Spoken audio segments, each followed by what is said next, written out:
This is Brian Robertson, and today's date is October the 9th, 2019, and we are in the Cowles Bobby Roberts Library doing an interview for the Butler Center's Arkansas Vietnam War Project. And what is your name, sir? My name is Esau Kearney. Okay, Esau, I always start these interviews off by asking when and where you were born. I was born in England, Arkansas on the July 29th, 1947. Okay. What were your parents' names?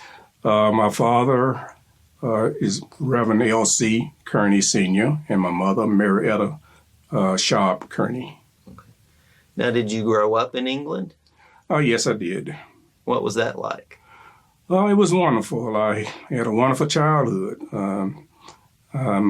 Second to the youngest, in my family. Actually, it was a total of 12 of us. Wow, big family. A big family. And it was wonderful in the way of speaking of the things that really interest me during my childhood. Of course, the home situation where love was displayed. And also I have vivid memories of the surrounding areas of England that had many cotton fields. During that time, cotton was king. Mm-hmm. And I have vivid memories of the white cotton fields. And when I got old enough to actually pick cotton, believe it or not, that was some of my most wonderful times experiencing, picking cotton.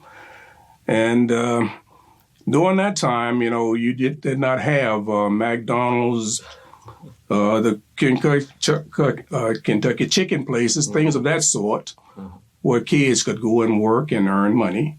So the cotton field is where I earned my money as a young child. Mm-hmm.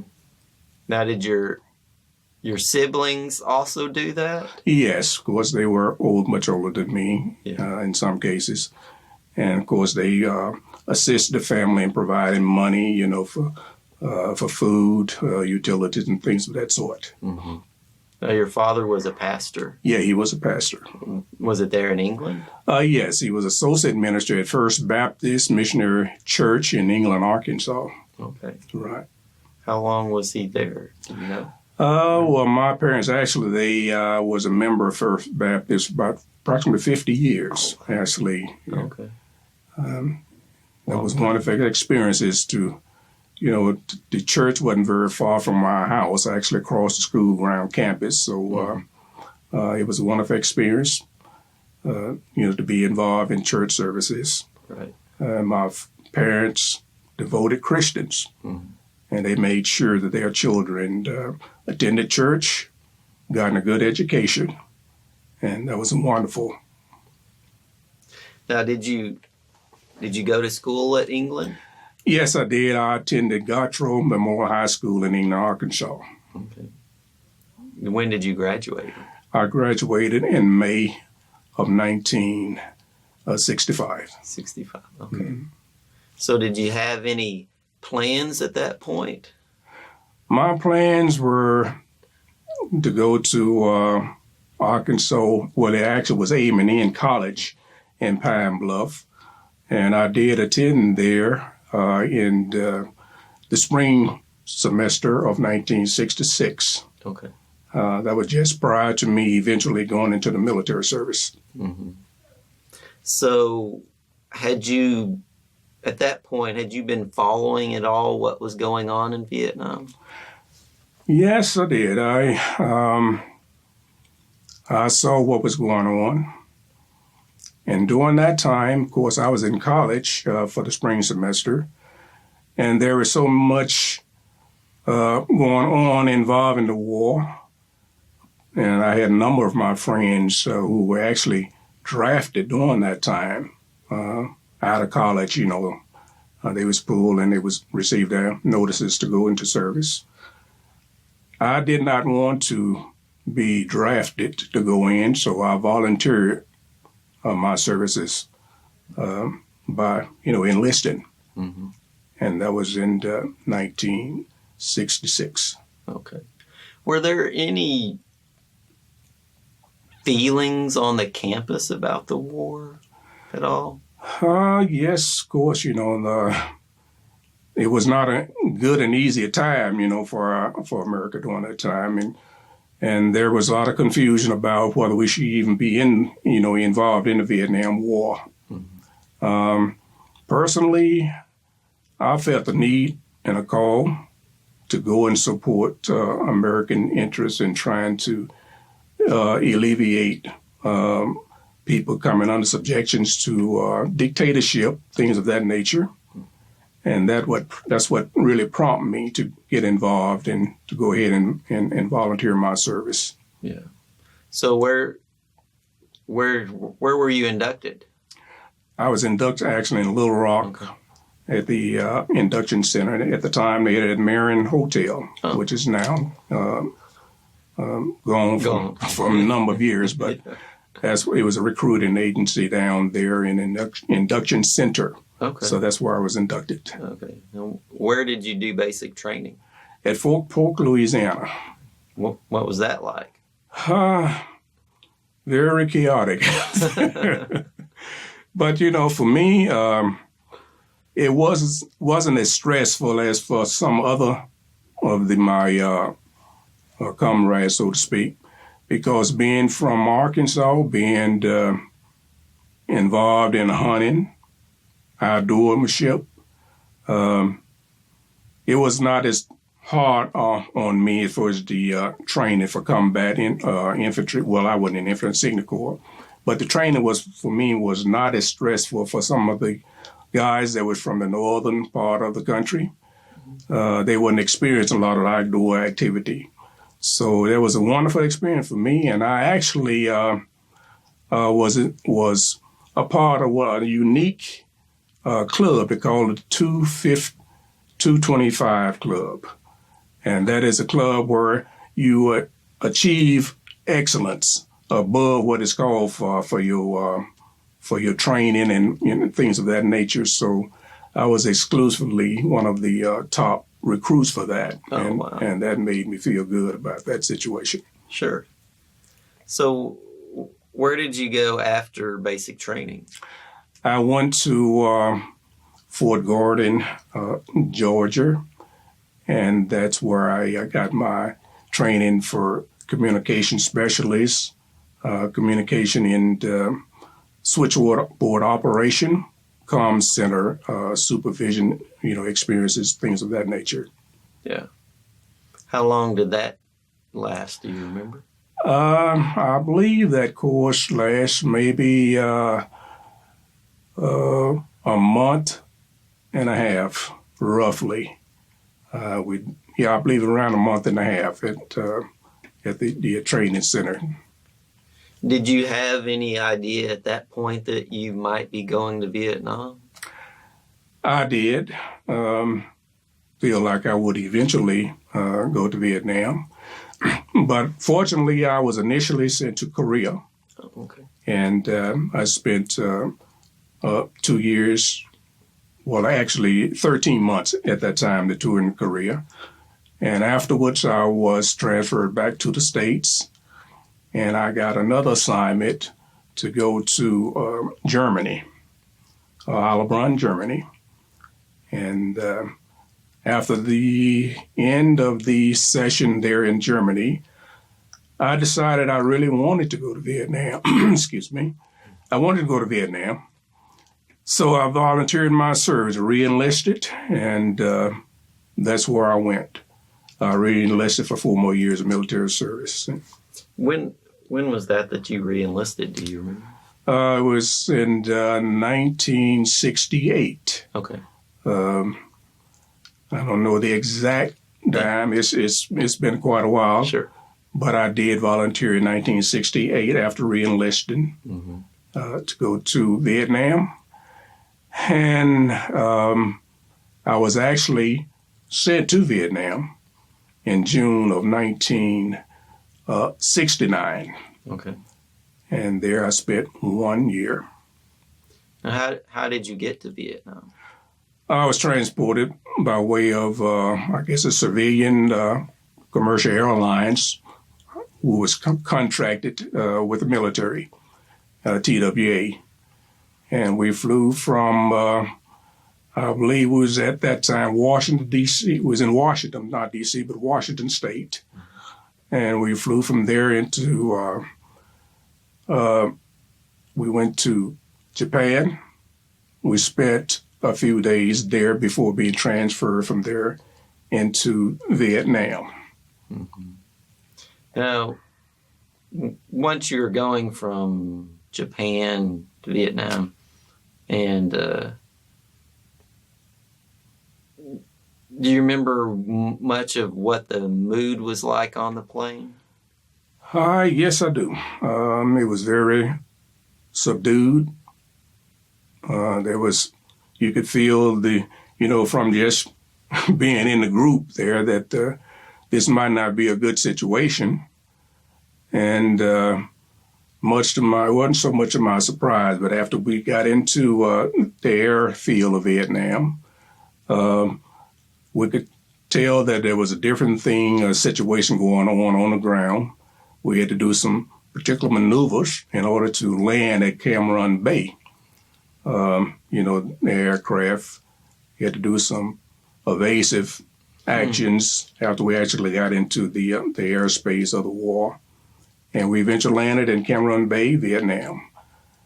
And from that time on, what I could tell is something very drastic and unusual was going on, because first time in the air and combat, looking across the plains and across the perimeters, I could see smoke.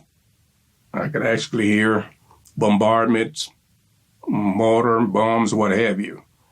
And that was kind of a solemn and subdued feeling at that time. So that was my initial introduction to Vietnam.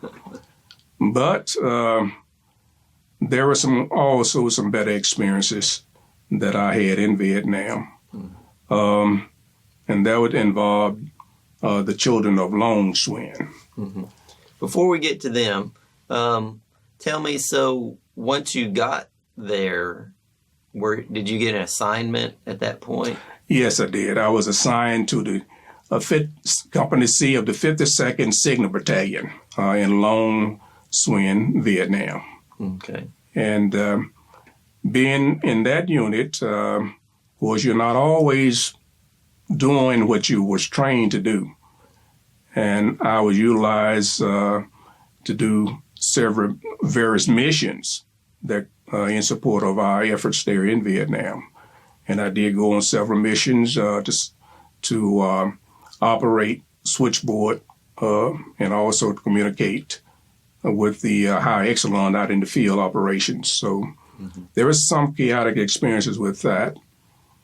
One in particular, I remember our unit was overran, being infiltrated by the Viet Cong, and we had to flee with what we had on our back, so to speak. So that was one of my chaotic experiences in Vietnam.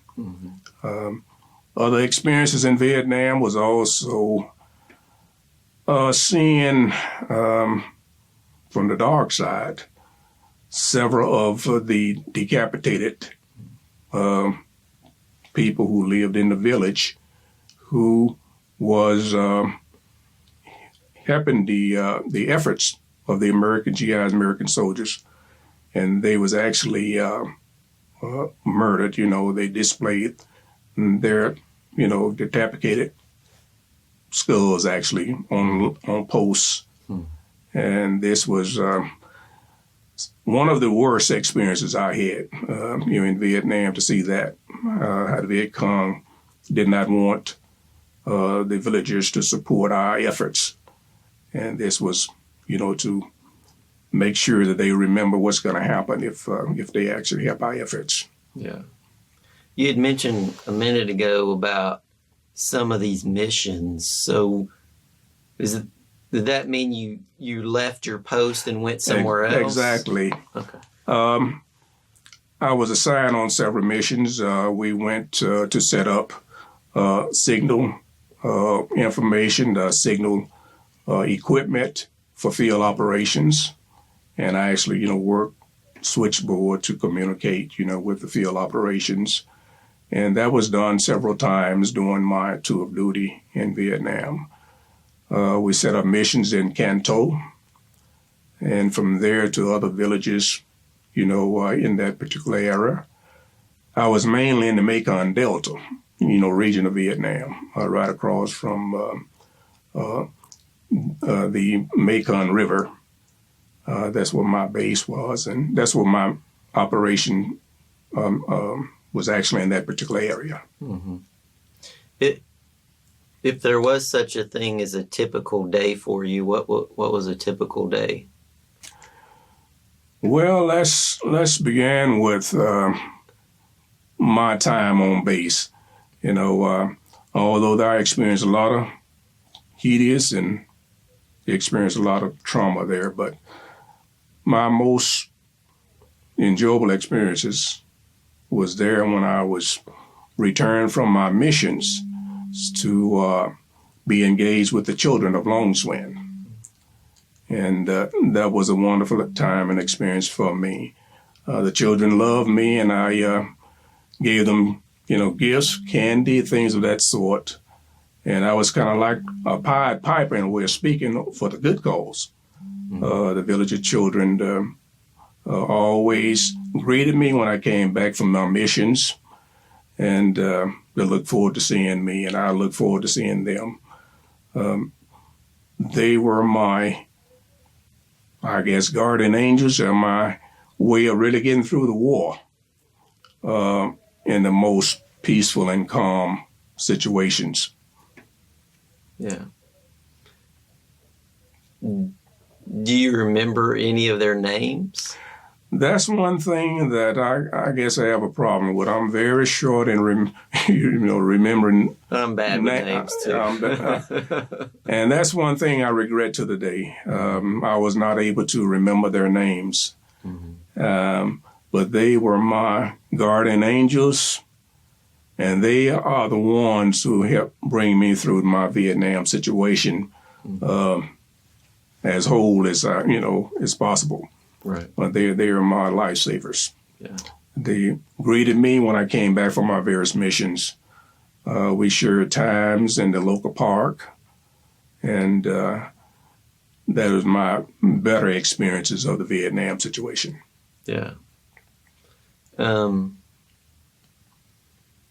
So what sort of things were you doing when you were there on post? If you're not interacting with them as far as job duties and stuff? Well, my job duties, I was security guard, post security guard, and also was perimeter guard. And basically, you on the guard post to make sure that there was no enemy infiltration. And that was one of my main duties, other than switchboard communications. Mm-hmm. How often would you have to do guard duty? Actually, I done guard duty more than I did my primary MOS. but it was a situation that was needed, so I eagerly took on that responsibility, and it was stood guard duty. Yeah. Did you keep in touch with home much while you were over there? Yes, I did. That's another thing that helped bring me through the war. I had regular communication, with family. One brother in particular, my brother Jerry, who was a number of years older than I am, we had regular communications, and we kind of encouraged each other. He kind of kept me going in a positive way. So I like to really contribute, him being someone that gave me a lot of influence in moving forward and being strong in difficult times. So I thank my brother Jerry for that in particular. Yeah, yeah. Did you ever get any R&R while you were over there? Yes, I did.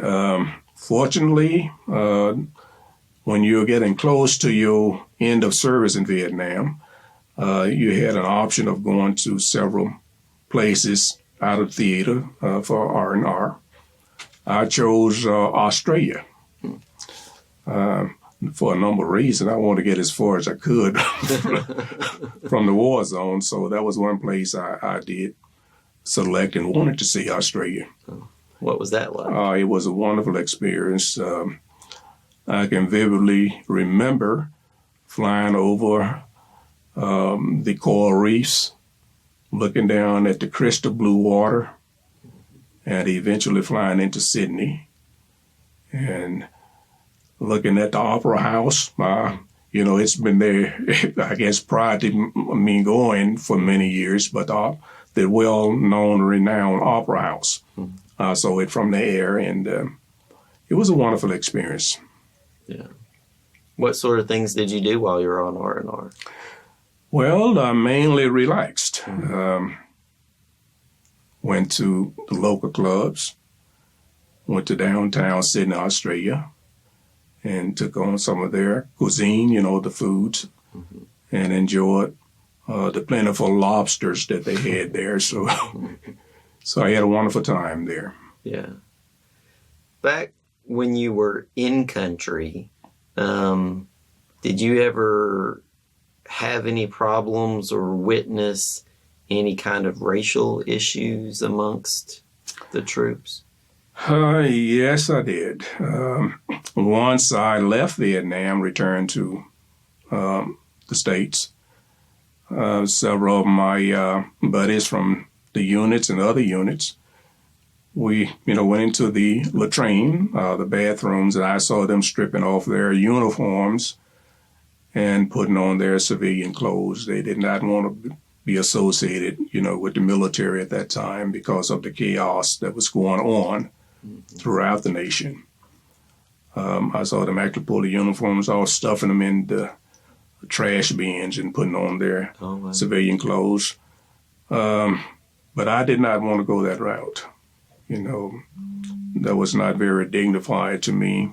And I felt proud of my service, although there was, some hideous times. I wanted to be strong and do what I needed to do to not only uplift myself, but others. There was others that need to have some positive influence in regards to what they experienced. So I chose that route to go.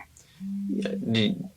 Are there any guys from your time over there that kind of stand out? Any, particular good buddies or anything like that?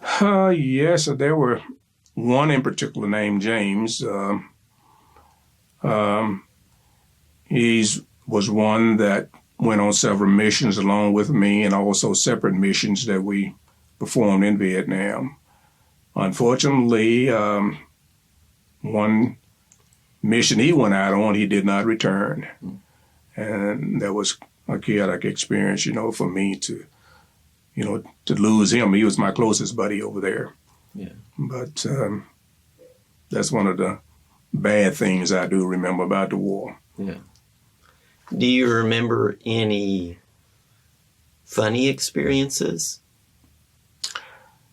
Kind of, either 18, 19-year-old guys being boys or anything else? I did. There was a lot of camaraderie, easy time and what have you. One of my memorable experiences is seeing all of the animals that actually they let loose to graze in the local park, matter of fact, I took pictures of myself kneeling by a large bull on the grounds of the Long Swing Park at the Mekong River. And I thought that was something unusual to have cattle or pigs, just roaming free in the area. So that was something that worth remembering, I guess. Yeah. Did you, going back to the kids, did you see them every day? Every day that I was on post. Okay. When I was off duty, for my R&R relaxation times, leisure times, I would always go into the park area, Long Swing Park, and down to the villages.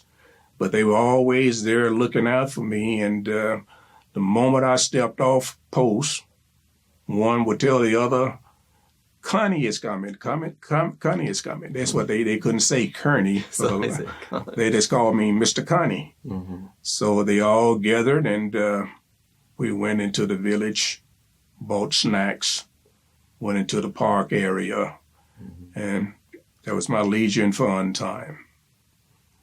So I guess you felt safe doing that? Did you ever feel maybe not threatened, but uncomfortable or worried at all about doing that kind of thing? Right. Well, no, in reference to the location, Long Swing was a kind of like a recreational area. You know, it was, of course, Vietnam was chaotic all over, but I felt much safer there than I would in some of the other places like Saigon, Canto, and some of the other local villages, Tan Son Nhut. Long Swing was like a recreational village, or what you call city, tourist, so to speak. You know, you would go there. Okay. And it was relatively safer than some of the other areas, so I did not feel threatened when I went into the downtown areas. There were military bases and camps all in that particular area, so I felt relatively safe. Did you ever... What do you think not that you can necessarily read their minds, but how do you think the Vietnamese adults there felt about your presence? Well, I felt they was glad that I was there along with other, military personnel in order to keep them in a democracy, the democratic way of speaking. Did not want to come under the leadership of communism, and so they felt they was pleased and welcoming, and they respected me, and of course I respected them, and it was nice to get along with the village, the people that actually live there in Vietnam. Mm-hmm. We had a very good relationship. Now, how did you learn some Vietnamese, or how did you communicate? I did not communicate at all Vietnamese-wise. Their language took me on as being something very, very unusual. If you hear them speak from an English perspective, it seemed like they had the long way they were speaking. It's amusing because I think it seemed like they were singing songs, so to speak, when they were singing, the way they would flow with their words, the highs and the lows and what have you, the pitches. But it would be very difficult for me to learn that language. So I did not, the little that I knew, I did not try to even talk. So how did you communicate with the kids? They learned, I guess they much faster learners. They knew some broken English. Okay. They experienced GIs and they could catch on a lot better than I could. Mm-hmm. But they knew broken English. So we kind of communicated that way. And, universally, people had the same motion and feeling. So a lot of that carried on nonverbal. Sure. You're going downtown, you want a snack, or, that was kind of natural. So you didn't need to communicate so much verbally to understand. We understood each other quite well when it came to that. Yeah. Yeah. So how long were you in Vietnam?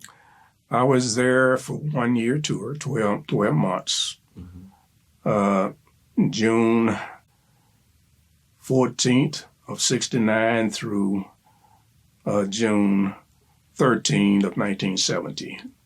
I got there right after the Tet Offensive, because, in 68, so I did not experience that, but of course there are other chaotic times even afterwards. Sure. And you were in pretty much the same general area the whole time? Yes. Yeah. I remained in that was my base, Long Swing, Company C, 52nd Signal Battalion in Long Swing. But there were other detachments, and that's where I went on various missions. Into Canto. Also participated in supply runs. That's another one of my mission. assignments to run, be shotgun. I ran shotgun. What were those like? At times, they're very chaotic and wild. We did have the infantry and the military support, when we went on the long convoys. And some of the experiences where we had to make some runs swiftly, through the small villages and what have you, because of the enemy incoming mortar and what have you. Looking across the theater, seeing flashes and what have you, bombs going out, but we was well protected on the convoys. Yeah. Usually about how many vehicles would you say a normal one was? How big it was? Yeah, like how many vehicles? Oh, how many like there was on 5, convoy? 10, 20? I would say a number of maybe 6 to 8. Okay. Large transport. The vehicle that we use there, carrying supplies to various areas in the theater. So about 6. Okay. Would that take a day to do something like that? A few hours or what? Well, just a few hours. The route that we was going mainly in the Mekong Delta, transporting supplies to various outposts, and also in the smaller villages, and also into Saigon.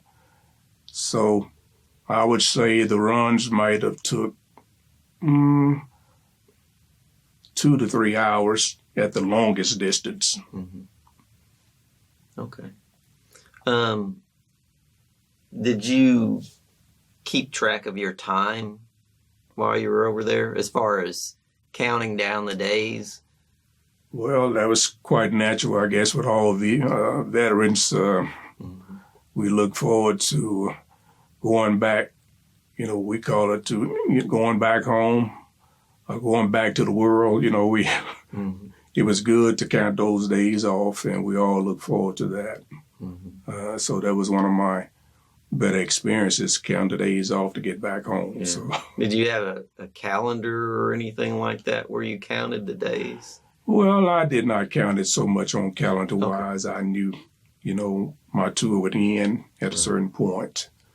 But I was blessed, to be in one piece, survive the experiences that I had at that particular time, and looking forward to boarding the plane and, getting back to the world. So that's what we call it, back to the world. Yeah. Back to the States. So where did you leave from to go back home? Actually, we left, I believe it was at Cameron Bay, the same area that we came in, and boarded the chartered aircraft and left theater. And that was one experience, number one that I never forget.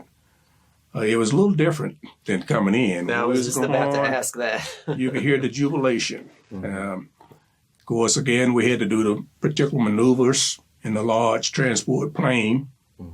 You could feel the pull and the sway, the acceleration, the deep climbs and the high pitches and what have you to get out of the combat zone. But once we got to a certain height, the captain would say, "We are now safe. We're out of the combat theater." And there was jubilations, like guys taking the hats off, throwing them in the air. It's similar to once you graduate from college. There's some that was so overjoyed to be able to return home. They just took the hats off and threw them. And, we could let our emotions flow then. So that was a wonderful time. Now, where did you say you came back to? As far as the airport? We came back into, it was in the name of the base is kind of skipping. We was in Washington State. Okay. So maybe, was it McCord Air Force Base? No, it wasn't McCord. Okay. We I'm sorry for the blank here, Oh, that's but okay. we returned to Washington, Okay. Seattle, Washington, is where we actually came into. Okay. Okay. And where did you go from there? I went from there, took flight to Little Rock, and from Little Rock, took a bus, Greyhound bus, back to my hometown, England. And you can imagine how overjoyed my parents were to see me again. Mm-hmm. Now, did they know you were coming that day?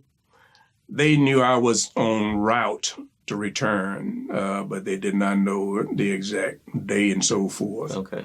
But they was wonderfully surprised when I finally reached home, and for me that was one of the most wonderful experiences.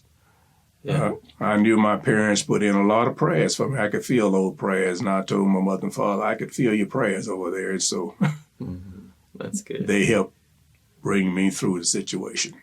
So how did that happen? You got off the bus? Did you just walk up to the front door, or what?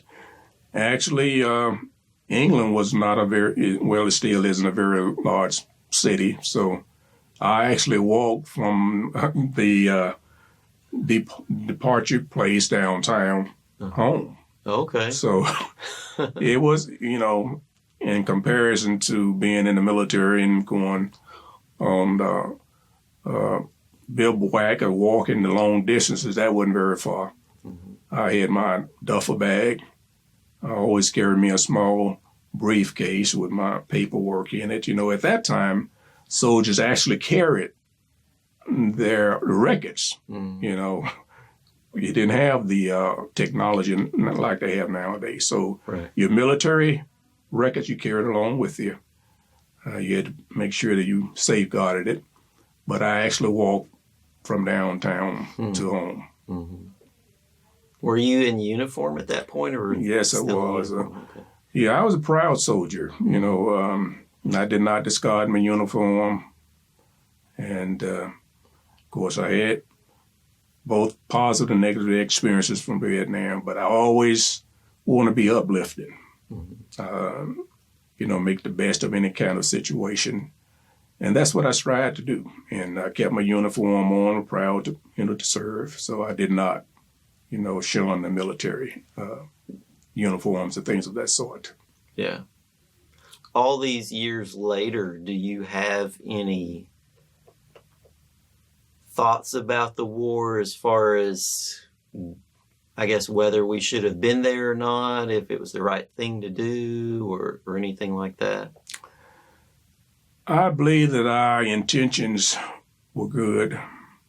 I feel that the war was more or less dictated or planned out by political influence. And that had a hamper on carrying out the missions and really doing what was hopefully we would be able to do and win in that war situation. So I've had some ill feelings about it, but that's the way things are. So we have to live with the results. Right. Well, is there anything else you would like to share? There is something in particular. Sure. I actually, had a companionship over there, and at the time, prior to me leaving, I found out that, of course, she was pregnant with a child. I didn't know whether male or female, but I did have a son that was born in Vietnam, and it took many years before we was able to make that connection. But I was able to find it was my child at that time because I didn't know whether girl or boy. And I had assistance through a local touring agency there that made efforts to reconnect me with my child of Vietnam. And that did happen 33 years after my departure from Vietnam. I was able to make contact and unite with my mystery child. And we now have a wonderful relationship. He now has 4 sons. So in regards to that situation. So that was a wonderful thing to be able to locate him after 33 years and leaving. So had you always wondered what happened? Or, I mean, how did you end up getting to the point of trying to find him, I guess you could say? Well, that's very interesting. And I really was at odds as how to go about it. I contacted the embassy there in Vietnam and got in contact with the person in charge of services in relation to trying to get back to Vietnam and to find out how would I go about locating, my child. I was eventually told to check various means, through what they call the embassy personnels and things of that sort. But I eventually saw a television program that involved the lady who had fled Vietnam and had to leave her child's 2 sons there and touring service. I eventually communicated with her by way of email, and she took interest in my situation because she was also in that same chaotic situation when she had to leave her 2 sons there. She eventually sent personnel that worked for her into the village where I was staying in Long Swin, provided pictures of the lady, my companion, to the person that lived in the house, actually, where she was staying. She remembered the lady, Quay. I call her Quay. Hugh, H-U-E. It's a different way of pronunciation in, English Vietnam. Mm-hmm. But she eventually recognized the lady, recognized my picture that I had sent over to Anne to make the research for me. And the lady that was staying in the house at the time recognized me from picture.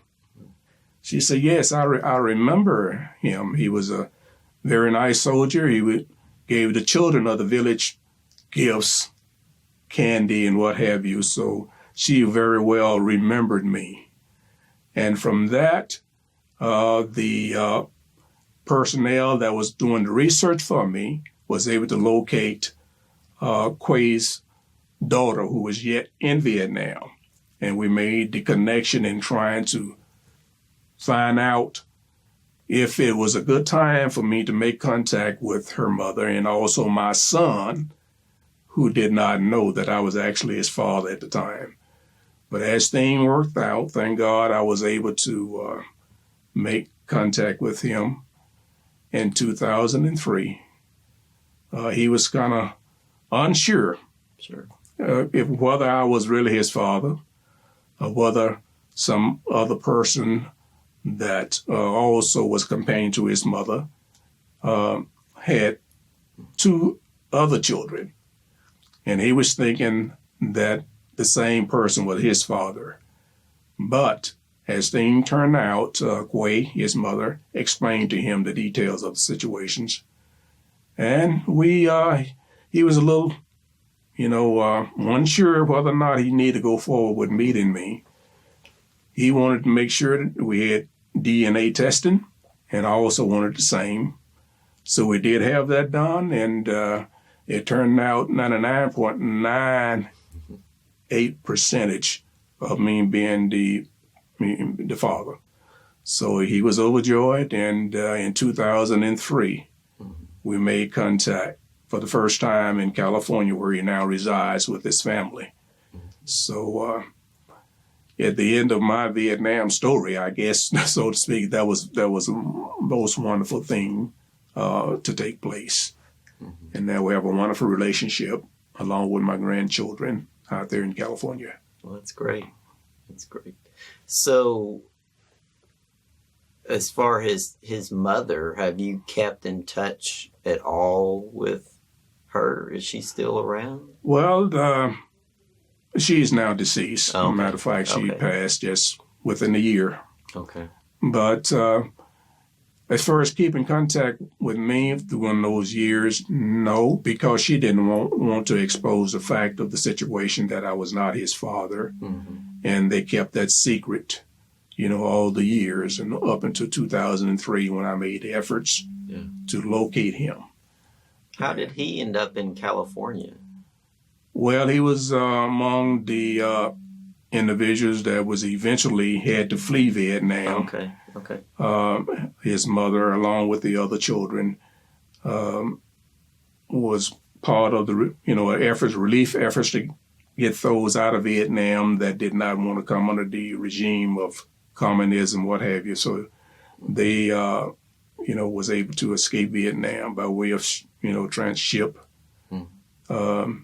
move from there into the United States. And it was, as you know, some of those individuals from Vietnam was sent to Fort Chaffee here in Arkansas. But he and his family moved to other areas, within the United States. Right. And eventually they landed in California. Huh. It's interesting. So you looked for him back in Vietnam, but he was actually in the United States. Right. I explained to the AN touring service my situation, and by her experiencing something similar, separation for her from her two sons, she made the efforts to look for my son, and that's what led to the wonderful outcome of me locating him. So how did you figure out that he was in California? Well, the daughter that was yet in Vietnam at the time made contact with the mother to let her know that I was trying to find her and find out the results of her pregnancy, with my child. And of course, she, after time, the mother decided that, yes, I'll go ahead and relate to Emilio the facts that I am his true father. And that's when we made the connections to meet in 2003. What was that initial reaction or that initial meeting like? We both was overjoyed. At the time, he had two twin sons, Jerry and Jeffrey, who are now, 19 years old. But at the time, they was 3 years and a few months. They was overjoyed. My son was as well, because we had been communicating by internet, not so much we did not communicate on the phone, just by internet. He wanted to first meet me to get to know me, and immediately we could see the resemblance. So there was no deny that although we had already had the DNA testing, he was overjoyed, and that was one of the most wonderful experiences I've ever had. It was a miracle. After so many years, to be able to locate a child who never knew the facts of his, the reason for him being, I'm being his natural father. Right. That's a great story. It is a great story, and I will be doing more on this in book format, how I located my Vietnam child. So that's something that I look forward to doing. Yeah, that sounds great. Well, is there anything else you'd like to share before we wrap up? No more than I really enjoyed this meeting and conversation with you. And I am hoping that this will be something that will be beneficial to the people at large And I'm hoping that in the future they'll be able to see this and to gain some insight into my personal experiences, and that even in war, there is also something good that can come out of it. And I like to focus on the good that come out of any bad situation, so to speak. Yeah. Very good point. Well, thanks for coming in. Thank you very much. Okay, I want to go through some information and that I am going to present to the Butler Center. It is in reference to my first initiation into the military, and where I went to basic training at Fort Polk, Louisiana. And this information is going to be contributed to the Butler Center for whatever means they may find need to inform the public of military services for the Arkansas veterans. But I have here a postcard that I sent to my parents on May the 29th, 1966. That'll be something of interest, perhaps, to those that want to know more about the Vietnam War veterans and what they've done. Also, I have certificates in reference to where I took my initial training in the United States Army Southeastern Signal School at Fort Gordon, Georgia. This shows my interest into that particular training sessions. I've also have reference into my military services, the number of years, 6 years of military service, and also receiving 3 honorable discharges for my contribution to the military services. I received 2 discharges honorably from the United States Army and 1 from the Arkansas National Guards. All of this information is going to be in the portfolio or whatever they want to use for display, for the interest of other who might visit the center to know more about, the services, military service contributions. But all of this is going to be on display, at the Butler Center. It shows all of these certificates of discharges, also various photographs of me actually being in theater in Vietnam. As mentioned, I was placed on guard duty during a number of, my times over there. My experiences in working switchboard operations, comm center operations, all of this is going to be in the packet for review. This is another photograph of me being on guard duty in Long Swing at the 57th Signal Battalion. That was one of my most wonderful experiences to be selected guard duty. I thought that was something very unique. So I felt very proud of that.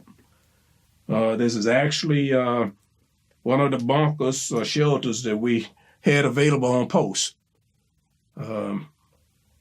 Whenever we had incoming mortar, anything of that sort, this is where we would go in for protection and shelter. This particular photograph, I'll never forget it.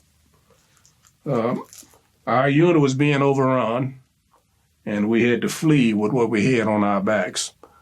And at the time, I didn't have helmet, anything such as that, but as you can see, our weapon was always there present. You kind of slept with your weapon, so to speak. So that was something I didn't displace where I couldn't get it quickly.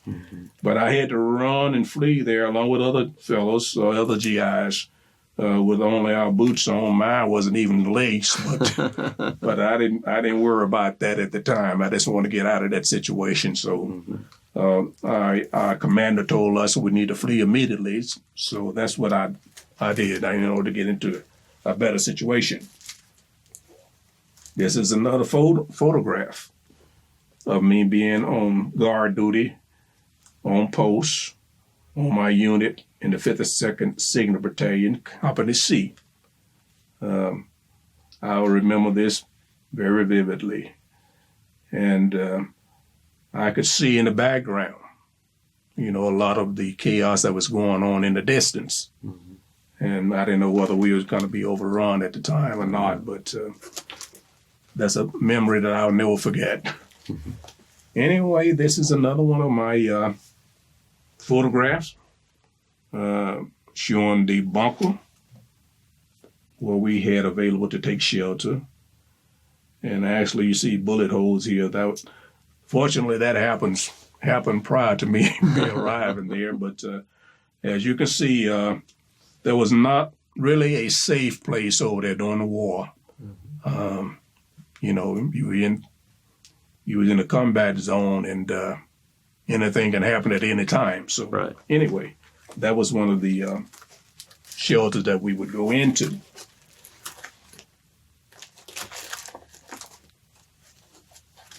Another picture of me on guard duty. Another one there on guard duty.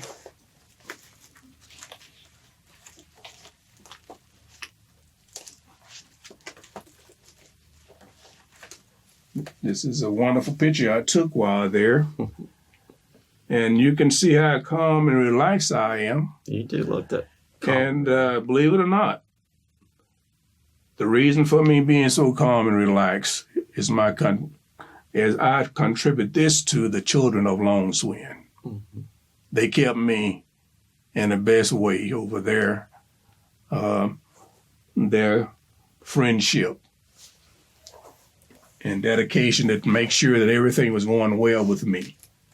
That helped me out very much. I can't remember their names. Yeah. That's the one thing that really troubles me even today. I can't remember their names, but I will never forget the experiences. And just for the record, I do have a few of the children's of Long Swin that I can show you. These are some of the children of Long Swin that were so dedicated in being my friend and helping me through the most chaotic times over there. Wonderful children. This is me in the Long Swin Park, as you can see here, right off the Mekong River. This is me kneeling by a bull. And I was saying all the time, I hope this bull can stay relaxed long enough for me to take this picture. And it did. I did not have any problems with it. But this is the park here, and you had livestock roaming freely in that park. That was something unusual for me to see. Mm-hmm. This is a picture of me with one of the children of Long Swin, and that's me munching down on the sugar cane. That was like a snack over there. You go into the village, they actually had some of it in ice containers, so it was real sweet and cool, so that was very relaxing. So that was another joyful time that we had in going to the villages just to munch on sugar cane or what have you. These are pictures of me and the children of Long Swin. And this is a display of some of my favorite snacks over there. It was a pastry, kind of like a deep fried donut. And some of them had fillings or fruit fillings and what have you. But this was very common over there, and most likely still is today. Uh-huh. These are some experiences with the children. in Long Swing, and off of the main bridge there that led into Long Swing, you can see them. Some of the children diving off into the Mekong River. Mm-hmm. Of course, they didn't have no problem with it, but I don't know about swimming in there. Yeah. Yeah, that's the several children swimming there in the river. Then again, that's me kneeling down with my friends. I call them my friends. That made all the difference with my life over there. They're overjoyed just to be with me. And as you can see there, they seem to be happy. Mm-hmm. Mm-hmm. Okay. These are some of the people who lived in Long Swing near the post. I can't remember their names. But anyway, they was pleased with the American GI service over there. This is me. I had this picture snapped as I looked across the Mekong River. Across the river, I kind of stood here motionless looking into the distance. And I knew that it was nearing my time to leave Vietnam, but I said I want to take a photo of me in the presence of this situation. Like General MacArthur might have said, I will return. So this is my pose. I will return. As I look across the Mekong River. This is another picture of Long Swing, the opposite shores. You can see the many flotillas, boats, small fishing crafts that often was used over there.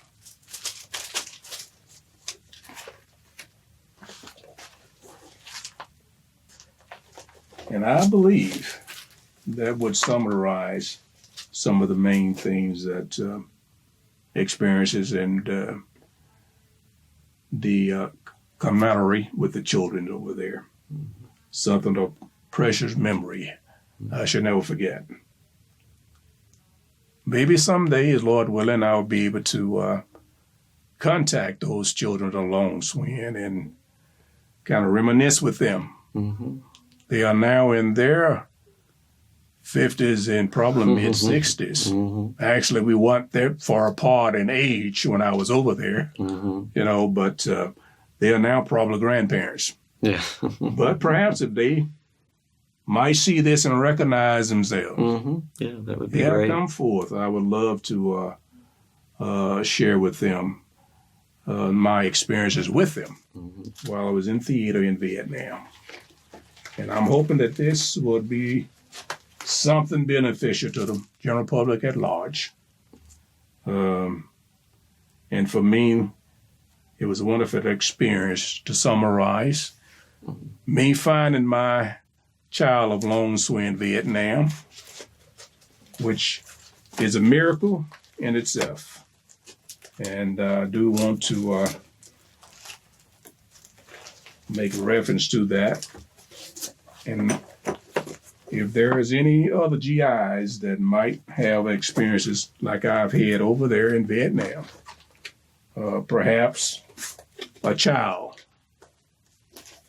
that they did not or do not want to make contact with, do some soul searching as I've done. And this is me and my mystery child of Vietnam. After 33 long years, the efforts of me trying to locate him panned out, and I was able to find him. This is my elder son from Vietnam. Yeah. Thank you very much. Thank you. Thank you very